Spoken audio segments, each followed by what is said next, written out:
Close your eyes. Imagine standing in a vast open field under a night sky so dark, so starless, that even your shadow abandons you.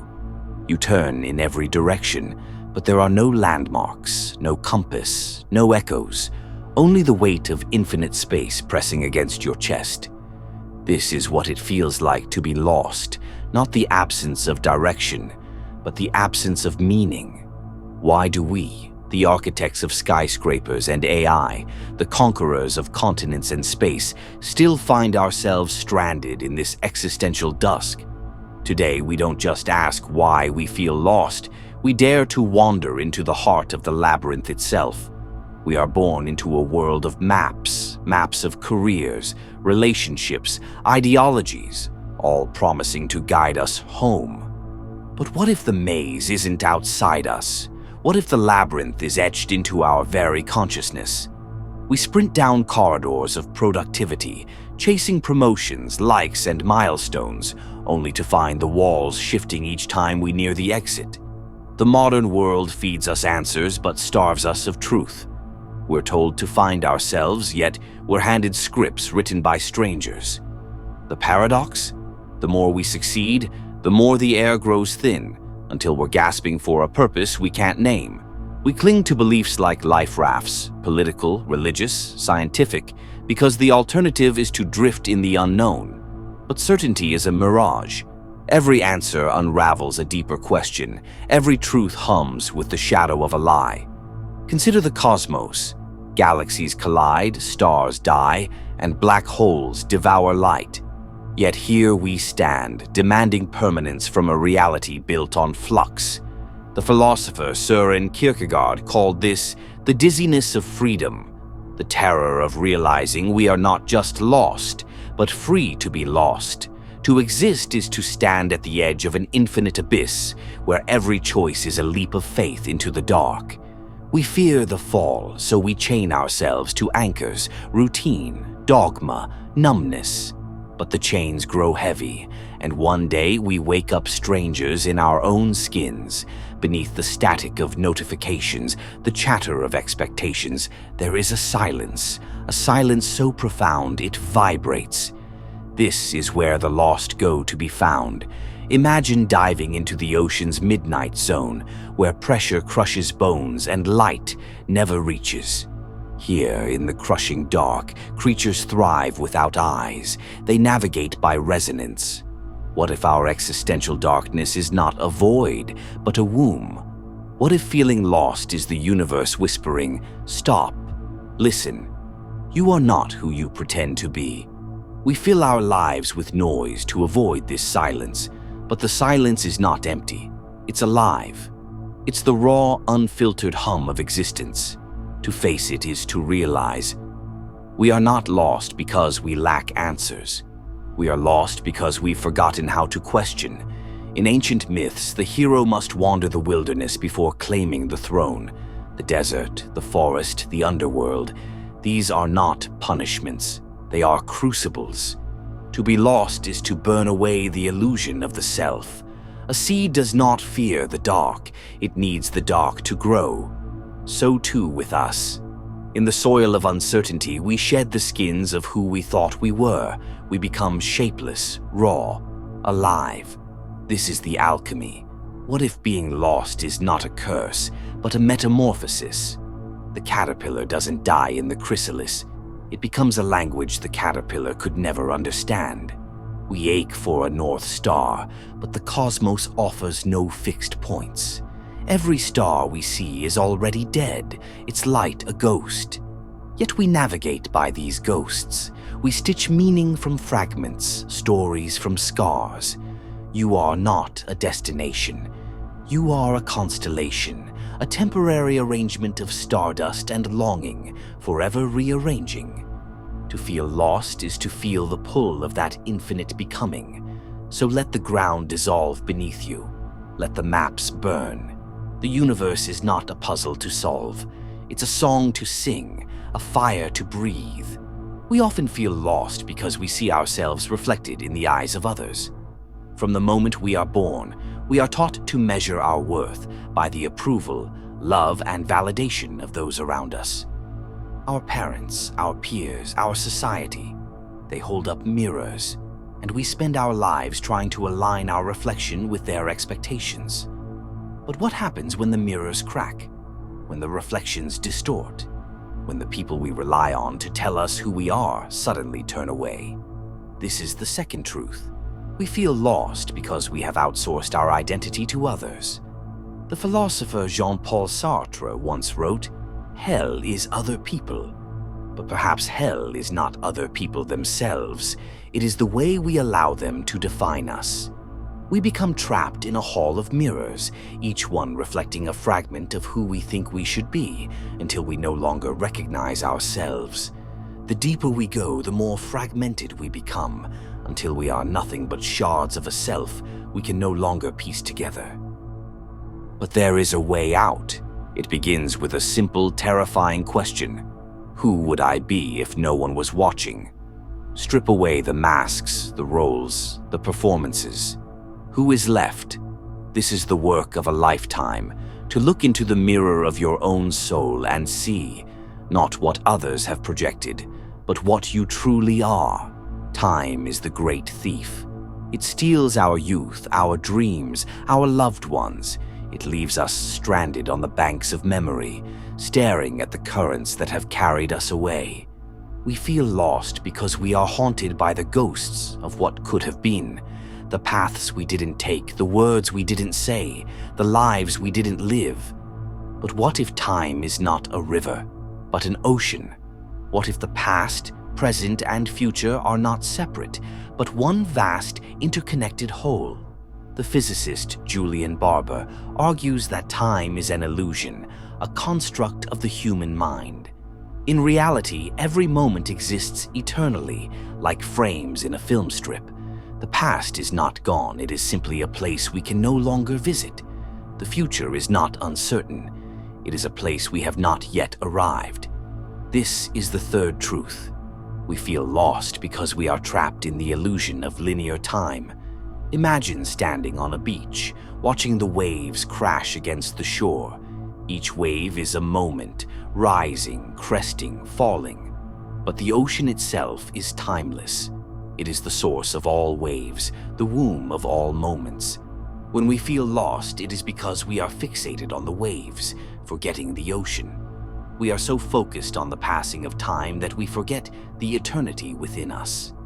To transcend time is not to escape it, but to embrace it.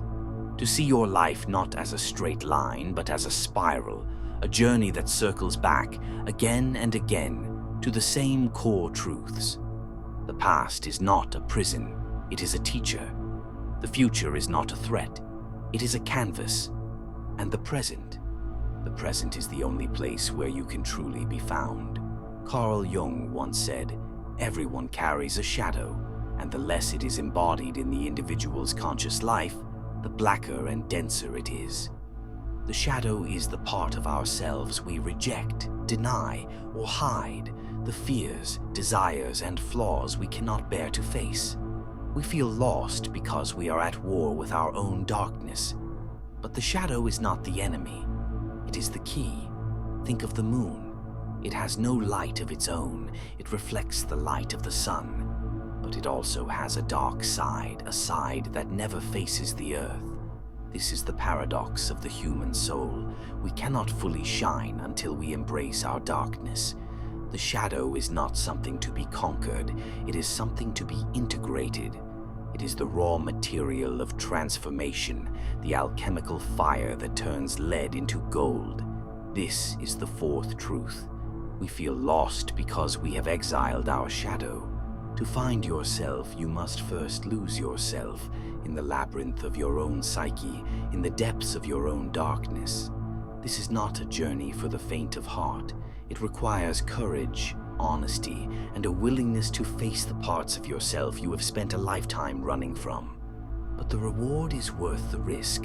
For in the shadow, you will find not only your fears, but your power, not only your wounds, but your wisdom, not only your brokenness, but your wholeness. Life is a dance between chaos and order. Chaos is the unknown, the unpredictable, the uncontrollable. Order is the familiar, the structured, the safe. We feel lost when the balance tips too far in either direction. Too much chaos and we are overwhelmed. Too much order and we are stagnant. But what if chaos and order are not opposites but partners? What if the dance itself is the point? The philosopher Friedrich Nietzsche wrote, "You must have chaos within you to give birth to a dancing star." Chaos is not the enemy of creation. It is the womb of creation. It is the space where new possibilities are born, where old patterns are shattered, where transformation begins. Order, on the other hand, is the crucible where chaos is shaped into meaning. It is the structure that allows us to navigate the unknown without being consumed by it. This is the fifth truth.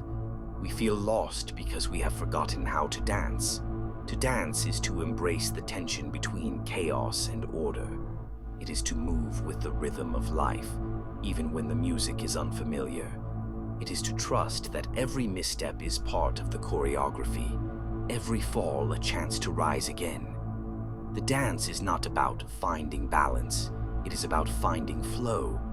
It is about surrendering to the movement, even when you don't know where it will take you. At the end of the labyrinth, there is no exit. There is only the center. And at the center, there is a mirror. In the mirror, you see not your reflection, but your essence. Not who you are, but what you are.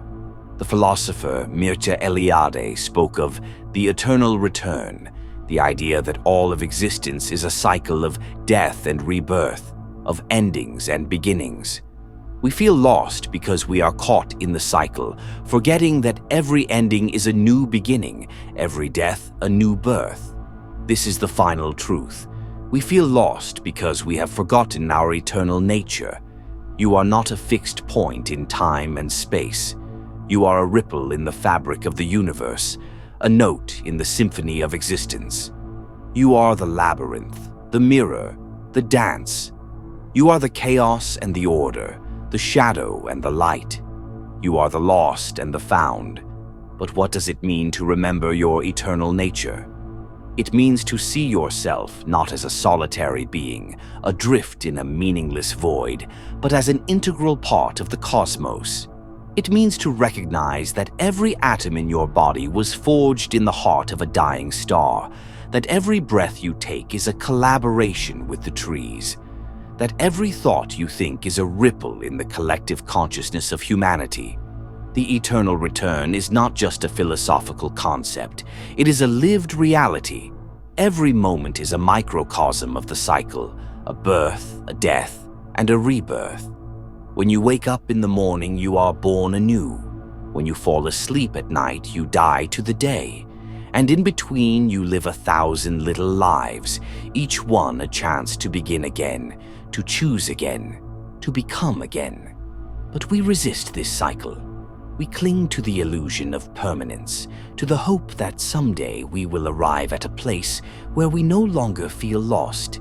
We build monuments to our achievements, hoard memories of our past, and plan for a future that may never come. And in doing so, we miss the beauty of the present moment, the only moment that truly exists. To embrace the eternal return is to surrender to the flow of life. It is to let go of the need for certainty, for control, for permanence. It is to trust that every ending is a beginning, every loss a gain, every death a rebirth. It is to see yourself not as a fixed point, but as a spiral, a journey that circles back again and again to the same core truths. Imagine a tree in winter.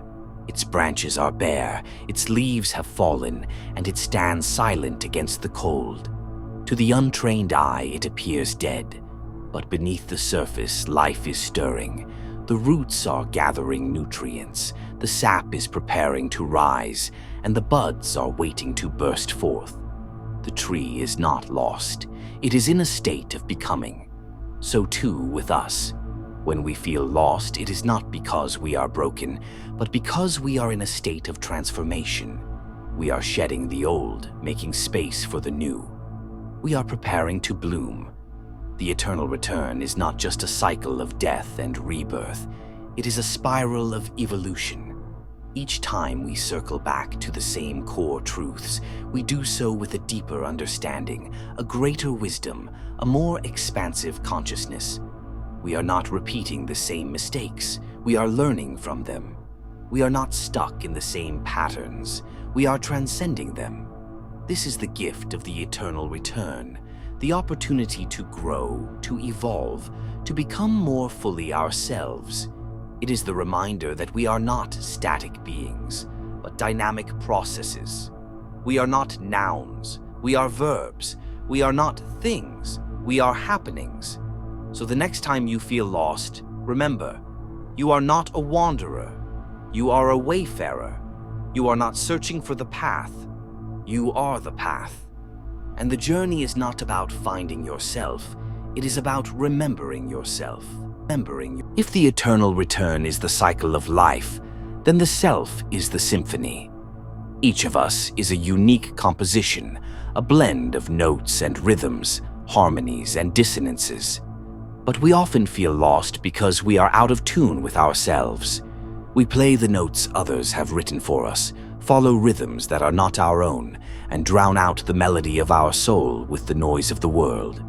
This is the sixth truth. We feel lost because we have forgotten how to listen to our own music. The symphony of the self is not a solo performance. It is a collaboration. It is the interplay of light and shadow, chaos and order, past and future. It is the dance of the ego and the soul, the conscious and the unconscious, the individual and the collective. To hear this symphony is to hear the truth of who you are, not as a fixed identity, but as a dynamic process of becoming. But how do we tune into this symphony? How do we hear the music beneath the noise? It begins with silence, not the absence of sound, but the presence of stillness. In the silence, the symphony reveals itself. It is the whisper of your intuition, the pulse of your heartbeat, the rhythm of your breath. It is the voice of your soul calling you home. To listen to the symphony of the self is to embrace the full spectrum of your experience. It is to honor your joys and your sorrows, your strengths and your weaknesses, your light and your shadow. It is to see yourself not as a collection of parts, but as a whole, a living, breathing, evolving work of art. This is the work of a lifetime. To compose the symphony of yourself, to play it with courage and authenticity, and to share it with the world. It is not about perfection, it is about expression. It is not about being heard, it is about hearing yourself. At the edge of the labyrinth, there is no wall. There is only the horizon, an infinite expanse of possibility. We feel lost because we are afraid to step into the unknown, to leave behind the familiar and venture into the uncharted. But the horizon is not a boundary, it is an invitation. It is the call to adventure, the promise of discovery, the thrill of becoming. To step into the horizon is to step into the infinite potential of who you are, the infinite beauty of what you can create, the infinite love of what you can give. This is the seventh truth. We feel lost because we have forgotten how to dream. The horizon is not a place, it is a state of mind. It is the space where imagination meets reality, where the possible becomes the actual. It is the canvas of your soul, waiting for you to paint your masterpiece. But dreaming is not enough. You must also dare. You must take the first step even when the path is unclear. You must trust that the horizon will meet you halfway, that the universe will conspire to support you. The infinite horizon is not just a destination, it is a journey.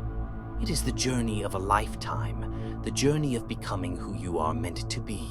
It is the journey of the lost becoming found, the broken becoming whole, the finite becoming infinite.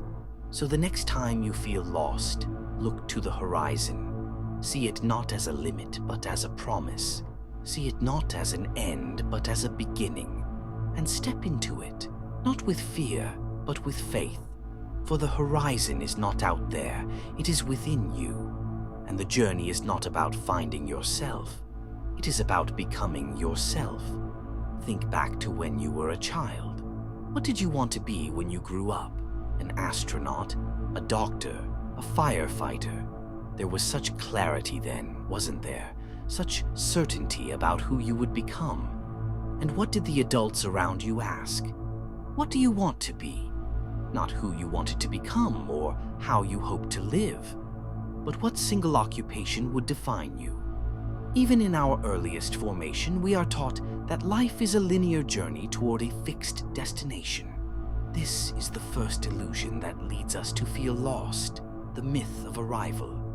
We structure our lives around the promise of arrival.